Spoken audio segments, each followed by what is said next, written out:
Nobody in that small town expected anything special to happen that Tuesday afternoon. It was just another school recital, the kind where parents sit in rows, check their phones, clap politely, and go home. Teachers had set up the folding chairs. Someone had taped a handwritten program to the door. Children in stiff collared shirts were backstage arguing about who would go first. It felt, in every way, like a completely ordinary day. But there was a girl sitting backstage away from the others, near to all, who had no idea how loud the silence she was about to create would be. Her name was Evelyn. She was 12 years old, and she had never heard a single note of music in her life. Evelyn was born with a condition called severe bilateral sensorineural hearing loss. In simple words, both of her ears had never worked. Not a little, not partially. Never. The world she grew up in had no sound in it, no voices, no rain on a window, no dog barking in the yard. She had learned to read lips from the time she was very small, and she had her own quiet, private ways of understanding the world around her. But music, the thing she loved most, came to her in a completely different way than it came to everyone else. She felt Italiano. That sounds simple, but it was not simple at all. From the time she was a small child, Evelyn had always been drawn to vibration. She would press her hand to the wall when someone played a radio in the next room. She would put her palm flat on a speaker at a store and stand there until someone asked her to move. She would walk barefoot on wooden floors, because she said the floor talked to her. Her mother had thought this was a phase. It was not a phase. It was the beginning of everything. The first time Evelyn touched a piano, she was 8 years old. It was an old upright piano at her grandmother's house, the kind that had been sitting in the corner for so long it had become furniture. A neighbor was visiting that day and sat down to play something. Evelyn was in the room, not paying much attention. When the first chord rang out, she did not hear it, but she felt it move through the wooden floor, up through her feet and into her legs. She walked slowly toward the piano. She placed both of her palms flat on the top of it while the neighbor kept playing, and then she started to cry. Not because she was sad, not because she was upset. She cried because she felt something she had no word for yet, something that moved through her chest like warm water. Her mother, who was standing in the doorway watching, later said it was the first time she had ever seen Evelyn look like she had found something she did not know she had been looking for. The very next week, her mother called a piano teacher. Most of them said no. One teacher, politely, explained that it was not really possible to teach music to someone who could not hear it. Another one agreed to try for a single lesson, and then called afterward to say it had gone nowhere. Evelyn was not upset by this. She had already grown up in a world that was not quite built for her. She had learned, early on, that some doors take longer to open. Then they found Mr. Aldrich. Gerald Aldrich was 62 years old and had been teaching piano for more than 3 decades. He had taught beginners and advanced students, children who had talent and children who had only enthusiasm, and everything in between. When Evelyn's mother called him and explained the situation, he was quiet for a moment on the phone. Then he said, "Bring her on Saturday." That first lesson changed both of them. Mr. Aldrich did not try to teach Evelyn the way he had taught everyone else. He had read about Evelyn Glennie, a world-famous musician who was profoundly deaf and had built her entire career around feeling sound through her body, and he had decided that if it was possible for one person, it was worth trying for another. So instead of sitting beside Evelyn and pointing at notes on a page, he sat down and played first. He asked Evelyn to place her hands on the wooden body of the piano, not the keys, just the wood, and feel what happened when he played different notes. Soft ones, loud ones, high ones, low ones. Her face changed with each one. He started tapping rhythms on her shoulders so she could feel the beat in her body. He had her sit with her back against the piano while he played, so the vibration moved through the bench into her spine. He taught her that the sustain pedal changed the way the wood shook beneath her hands. Slowly, and it was very slow, sometimes frustratingly slow, Evelyn began to understand the instrument, not with her ears, but with her entire body. For years passed like this. By the time she was 12, Evelyn could play pieces that took most children with full hearing twice as long to learn. She had developed a kind of sensitivity that her teacher said he had never seen in 40 years of teaching. She could tell, just from the way the vibration changed under her fingertips, whether a phrase was building toward something or releasing. She could feel the difference between a note played gently and the same note played with weight behind it. She did not experience music the way other people did, but she experienced it fully in her own way, through her own body, in a language that had no name but was entirely real. And then her teacher entered her into the school recital. She was going to play the first movement of Beethoven's Moonlight Sonata. This is one of the most recognized pieces of piano music in the world. Slow, quiet, full of feeling. What most people did not know, and what Mr. Aldrich had made sure to tell Evelyn, was that Beethoven himself had been losing his hearing when he wrote it. He had composed music he could barely hear, driven by something inside him that did not need ears to keep going. Evelyn had held on to that fact like it was hers personally. For 3 months before the recital, she had practiced at least 2 hours every day. She had not learned the Moonlight Sonata note by note the way most students do. She had learned it vibration by vibration, the way each chord settled differently in the wood, the way the quiet opening notes barely trembled the bench, while the heavier passages later on made the whole instrument hum through her palms. She memorized where a phrase ended not by counting beats, but by the way the resonance faded like a breath slowly leaving the body. The night before the recital, her mother came into the living room and found Evelyn sitting at the piano in the dark. She was not playing. She had both hands resting on the keys, not pressing them, just sitting there in the silence. Her mother stood in the doorway for a long time and did not say anything. She did not want to interrupt whatever was happening. What was happening, though neither of them said it out loud, was that Evelyn was listening, in the only way she knew how. Tomorrow, she would walk out onto that stage in front of a room full of people who did not know her story. She would sit down at that piano. She would take off her shoes, because the wooden floor was her connection to everything. And she would play. And none of them, not one single person in that auditorium, would be prepared for what came next. The morning of the recital, Evelyn woke up before her alarm. She lay in bed for a while, staring at the ceiling. She was not nervous in the way most people get nervous before a performance, the kind where your stomach flips and your hands shake. Her feeling was different. It was quieter, more like standing at the edge of something very large and not knowing what it looked like from the other side. She got up, ate breakfast without tasting it, and spent an hour at the piano. Not practicing, just sitting with it, hands resting on the keys, feeling the stillness of the wood beneath her palms. Her mother watched from the kitchen doorway and said nothing. She had learned, over 12 years, that there were certain moments in her daughter's life that did not need words. They drove to the school in silence. Backstage, the other children were doing what children do before a performance, pacing, whispering, peeking through the curtain at the audience. Evelyn found a chair near the back wall and sat down. She took off one shoe and pressed her bare foot flat against the floor. This was something she did without thinking. She was reading the building, the low hum of all those people settling into their seats, the scrape of chairs, the muffled voices.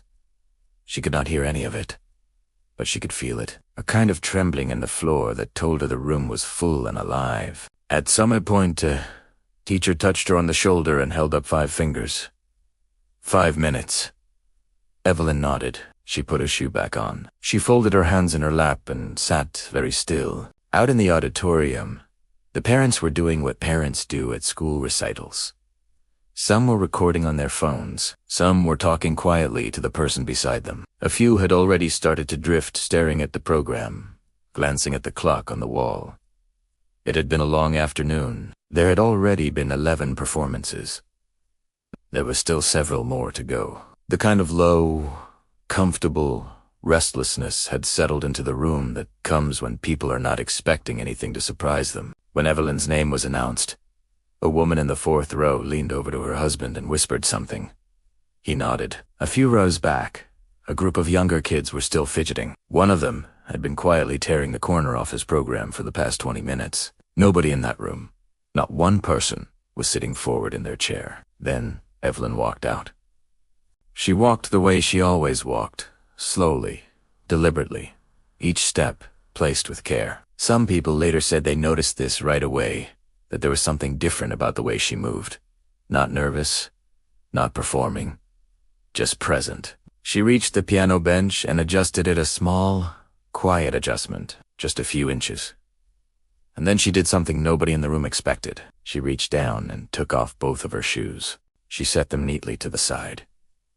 She placed both bare feet flat on the wooden floor. She straightened her back, looked down at the keys for one long moment, and then she closed her eyes. The room had already gone a little quieter, not silent, just slightly more attentive. There was something about the shoes. It was such a small thing, and yet it made people look up from their phones. It made the woman in the fourth row stop mid-sentence. It made the boy with the torn program forget what he was doing. And then Evelyn began to play. The first 3 notes of the Moonlight Sonata came out of that piano and moved through the air of the auditorium like something physical. Soft, slow, the kind of notes that do not announce themselves, they arrive, and you do not realize they have arrived until they are already inside you. Within the first 10 seconds, the room changed. It did not happen all at once. It happened the way water rises, so gradually you do not notice it until it is already around you. One person stopped talking, then another. The boy with the program put it down. Phones were lowered, heads came up. The woman in the fourth row, who had been leaning sideways toward her husband, slowly sat straight in her chair. An older man near the back, who had been dealing with a coat that would not fold properly, stopped folding it and just held it in his lap. Nobody told them to be quiet. Nobody shooshed anyone. The room quieted itself.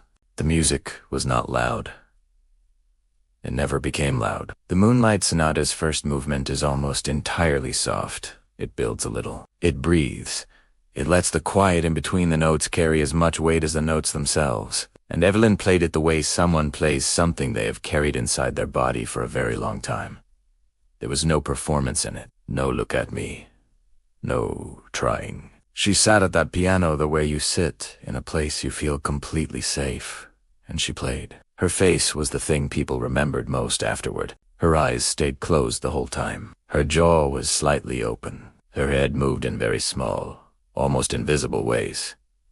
Not swaying for effect, but responding the way a person's body responds to something that is moving through it. She was not thinking about the audience. She was not thinking about the program or the folding chairs or the clock on the wall. She was somewhere else, entirely. Somewhere inside the music, feeling every vibration travel from her fingertips, through the keys, through the wood, back up into her palms, into her wrists, into her chest. A woman near the back of the room started crying at about the 2-minute mark. She did not know why. She said this later, to someone who asked.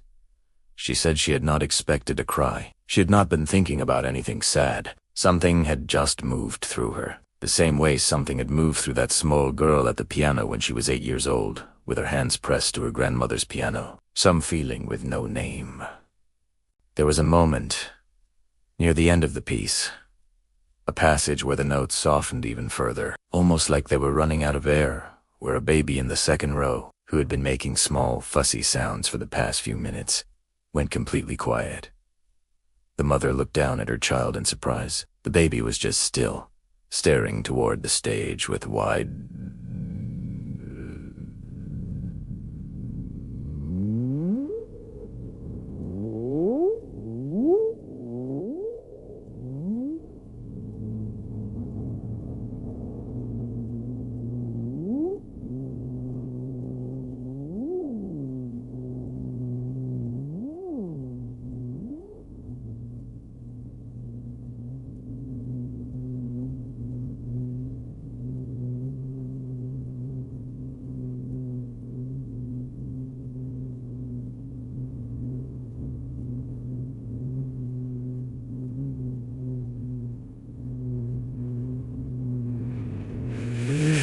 Even the smallest ones in the room felt it. When the final chord came, Evelyn pressed it down slowly and held it. The sustain pedal kept it alive for a few extra seconds, a long, soft trembling in the wood that she could feel fading beneath her palms, getting quieter and quieter, like the last of something going away. She did not lift her hands immediately. She kept them just above the keys, hovering, feeling the last of the vibration die in the instrument. And then it was over. The room stayed silent. 1 second.